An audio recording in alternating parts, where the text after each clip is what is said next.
देखो हमारे कर्नल साहब और इनकी ये विशेषता है सियाचिन, जहाँ उन्होंने 3 साल बिताए, जहाँ क्या कहे कि एक एक सेकंड जीना मरने के बीच में गुजरता है, ऐसी जगह पे उन्होंने अपने 3 साल बीते। और इतने साल तो उन्होंने अपना आर्मी का जीवन, अपनी सेवाएं दी। उन्होंने 22 साल से ज्ञान में है और 25 साल में तो भारतीय सेना में उन्होंने अपनी सेवाएं दी है। तो बहुत बड़ी उपलब्धि है कि वो हमारे बीच में आए हैं और वो अपने अनुभव शेयर करेंगे, क्योंकि ये सदा एवरीडे रहते सदा।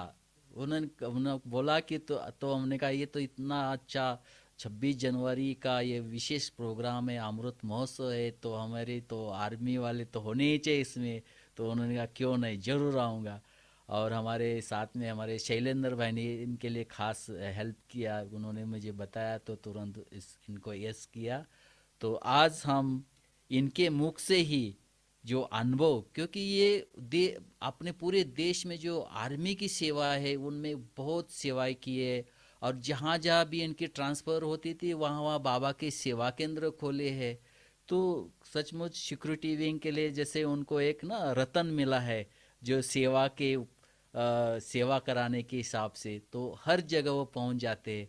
तो मैं आज इनको विशेष थैंक यू भी देता हूँ। और आज आप अपना जो अनुभव है वो थोड़ा सुनाइए, कर्नल साहब विकास।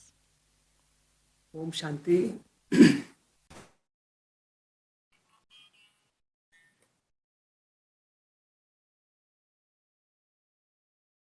भाई साहब का आवाज नहीं सुनाई दे रहा है।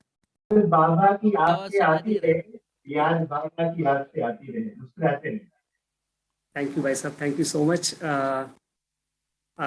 सबसे पहले तो मैं परम पिता परमात्मा, हमारे अति प्यारे अति मीठे शिव बाबा, ब्रह्मा बाबा की जो अभी पूरा अव्यक्त मास चल रहा है, और अ, हमारे सभी जो वरिष्ठ हैं, आदरणीय परम आदरणीय सतीश भाई साहब, हमारे सुभाष भाई साहब, और जितने भी हमारे मुंबई से भी जुड़े शैलेंद्र भाई साहब सभी जुड़े हैं, आप सबका बहुत बहुत तहे दिल से शुक्रिया अदा करता हूँ। आप सभी की जो शुभकामनाएं हैं उसकी वजह से आज मैं आप सबके सामने हूँ।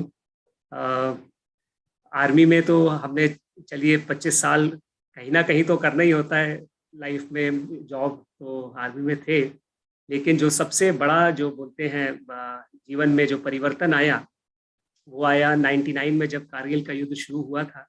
और मेरी सारी यूनिट इनफैक्ट वॉर के लिए जा रही थी, और मुझे मेरे हाथ में पोस्टिंग ऑर्डर मिला, और मैं मुंबई अपने परिवार के साथ मुंबई की तरफ रवाना हुआ। और पूरे रास्ते में यही सोच रहा था कि शायद मेरा ये पोस्टिंग ऑर्डर कैंसिल हो जाएगा और मुझे भी अपनी यूनिट के साथ आर्मी में, वॉर में जाना पड़ेगा। लेकिन ऐसा कुछ हुआ नहीं, और मैं मुंबई पहुंचा, और 99 की ये जून की बात है। और थोड़े ही समय में जब वॉर एकदम पीक पे था, उस समय बहुत ज़बरदस्त संघर्ष चल रहा था सभी जगह। और अचानक एक दिन हमें अ, हमारे यूनिट में दो बहनें आई, और बहुत प्यार से उन्हें आकर मुझे बोला ओम शांति भाई। और हम लोग बहुत बिजी थे अपने काम में, मैंने थोड़ा सा झुंझलाहट में ही बोला हाँ ओम शांति, किस लिए आए हैं आप। तो बहन ने बहुत प्यार से मेरे को बोला कि भाई जी आपसे परमिशन लेनी है, हम अपने फौजी भाइयों को राखी बांधना चाहते हैं। मैंने बोला क्यों राखी बांधना चाहते हैं। अ, तो बोलते हैं कि हम बहनें तो कारगिल जा नहीं सकती, वहाँ युद्ध चल रहा है, लेकिन हमारा ये विश्वास है हम यहाँ अपने भाइयों के हाथ में राखी बांधेंगे तो हमारी दिल की दुआ कारगिल जाएगी। साथियों सुन के इतना अच्छा लगा, मैंने बोला बहन जी प्लीज बैठ जाइए। आप ये बताइए कि आप अ, यहाँ से मतलब मुंबई से कारगिल तकरीबन 3000 किलोमीटर का रास्ता है, ये दिल की दुआ कैसे जाएगी। अब बहन ने तो बहुत प्यार से मुस्कुराते हुए मेरा यहाँ नेम टैग पढ़ा, नाम पढ़ा, और बोलती है विकास भाई क्या आप भगवान को याद करते हैं। मैंने बोला हाँ जी बहन बहुत याद करते हैं, हम फौजियों को तो भगवान को याद करने की बहुत जरूरत पड़ती है। फिर बोलती है कि विकास भाई क्या आप भगवान को मानते हैं। मैंने बोला हाँ बिल्कुल बहुत मानता हूँ, दिल से मानता हूँ। तीसरा सवाल पूछा, मैं सोच में पड़ गया, उन्होंने बोला क्या आप भगवान को जानते हैं। मैंने बोला नहीं बहन जी इतनी जानकारी तो नहीं है, हाँ मानता बहुत हूँ उन्हें। अब चौथा सवाल किया तो अपने अंदर के खालीपन का एहसास हो गया मुझे। बोलती है विकास भाई मान लीजिए कोई इंसान है जिसे आप जानते नहीं हैं, क्या आप उसे याद कर सकते हैं। मैंने बोला no, how is it possible, कैसे याद करेंगे। थोड़ी बहुत जानकारी तो चाहिए। तब बहन ने मुझे बोला कि विकास भाई, आप बचपन से लेके आज तक भगवान को याद नहीं करते, क्या करते हैं बताइए। मैंने बोला बहन जी आप ही बता दीजिए क्या करते हैं। बहन ने बोला आप भगवान से फरियाद करते हैं, याद नहीं करते हैं, और याद करना और फरियाद करना में बहुत फर्क है। उस दिन मुझे सचमुच एहसास हुआ कि मुझे आज बहुत बड़ी प्राप्ति होने वाली है। मैंने बहन को बोला बहन जी देखिए हम फौजी लोग हैं, ज़्यादा बड़ी बातें नहीं समझ में आती, सिंपल भाषा में बताइए आप क्या सिखाते हैं। बहन ने बोला कि हम राजयोग सिखाते हैं, और अगर आपको सीखना है तो आइए, हमारा सेवा केंद्र पास में ही है मलाड में। और साथियों मैं शुरू से बहुत फिटनेस के ऊपर कॉन्शियस था, बल्कि कहूँगा एक जुनून सा था फिटनेस पर। तो उसी दिन शाम को मैं बाकायदा ट्रैक सूट पहनकर गया, क्योंकि राजयोग ये शब्द मैंने पहली बार सुना था। मुझे लगा ये शायद रामदेव बाबा टाइप का कुछ फूंक वूंक मारना सिखाएंगे, कुछ योगा वगैरह सिखाएंगे। और मैं उसी दिन शाम को वहाँ पहुँचा, और उस दिन मुझे सचमुच जब ये क्लास शुरू हुई और ज्ञान प्राप्त हुआ, अंदर से एहसास हो गया कि जिस चीज़ को मैं ढूंढ रहा था आज तक वहीं पहुंच गया हूं। और आपको बताना चाहूँगा आज इस मौके पर कि सतीश भाई साहब जो सामने बैठे हैं, मैं सबसे पहली बार 99 में सतीश भाई साहब से वही मिला था। अपने कानों की गीतों की रिकॉर्डिंग के लिए आए थे भाई साहब, और शायद भाई साहब जैसे बाबा के अनन्य रत्नों का मुझे आशीर्वाद मिला, उनकी दृष्टि पड़ी, तो शायद आज मैं आप देखिए आप सभी इतने अच्छे सभी लोगों के बीच में मैं यहाँ बैठा हूँ, आप सबसे मुलाकात हो रही है, सम्मुख देखिए इतने महान, इनफैक्ट महान आत्माओं के बीच में। और बहुत अच्छे अनुभव बाबा ने कराए हैं इस 22 वर्ष की यात्रा में।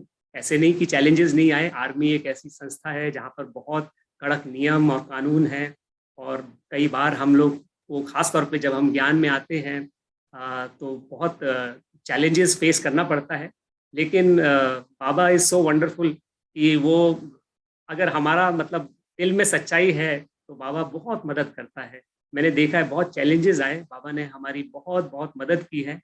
कोरोना काल जब लास्ट टू लास्ट ईयर जब शुरू हुआ, तब सबसे पहले हमारे मन में एक संकल्प आया, दोनों का साथ ही आया, युगल और हमारे, कि अब समय आ गया है अब इस सेवा से विराम लेने का, और अब असली जो सेवाएं हैं, असली जो ईश्वरीय आर्मी है, रूहानी आर्मी, उसमें उतरने का।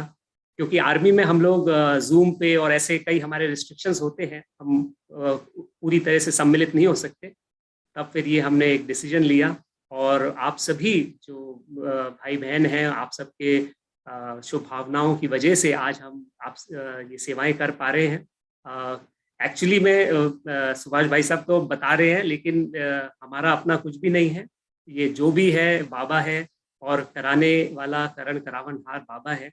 नहीं तो हमारे में तो बोलते एक नाखून भर की, जो बोलते ना, बाबा तो बोलता है उंगली लगाओ, नाखून भर का भी नहीं है, लेकिन सामर्थ्य देने वाला बाबा है। जो भी टच करते हैं बाबा करते हैं, काम सारा कुछ वो है करने वाला, हम सिर्फ निमित्त हैं। और सचमुच बहुत अच्छा लगता है कि सर्वशक्तिवान ने हमें ये मौका दिया, अपना निमित्त बनाया, अपना एक हमारी जो फोर्सेस हैं, खास तौर पे जो लास्ट पार्ट है फोर्सेस का ही है। हम सब बाबा से कब से सुनते आ रहे हैं कि अंतिम समय में सभी फोर्सेस ने कार्य करना है, और अभी ये आज़ादी का जो अमृत महोत्सव चल रहा है, उसमें हम सभी पूरे ब्राह्मण परिवार का सहयोग तो है ही, लेकिन हम सभी खास तौर पे जो फोर्सेस के भाई बहन हैं, वो लोग एकजुट होकर अभी हम प्लान कर रहे हैं किस तरह से हम अपने सारे फोर्सेस के सभी आत्माओं को टच कर सकें। और इसमें हमें हर फील्ड का, इनफैक्ट जो सबसे बड़ा फील्ड है वो एक्चुअली में जो आप सभी हैं, जो कला के जगत के हैं, जो अपने अलग अलग तरीके से पूरे लोगों के दिलों को छूते हैं। क्योंकि अंत में देखिए गीत भी ऐसे से वंडरफुल बने हुए हैं, तू प्यार का सागर है, तेरी एक बूंद के प्यासे हम। तो ये जो बूंद बूंद है, वो हम सभी जब परमात्मा जो कि प्यार का सागर है, उसके स्वरूप बनकर, मतलब बाप समान बनकर हम सभी को वो प्यार पहुंचा सके सभी तक।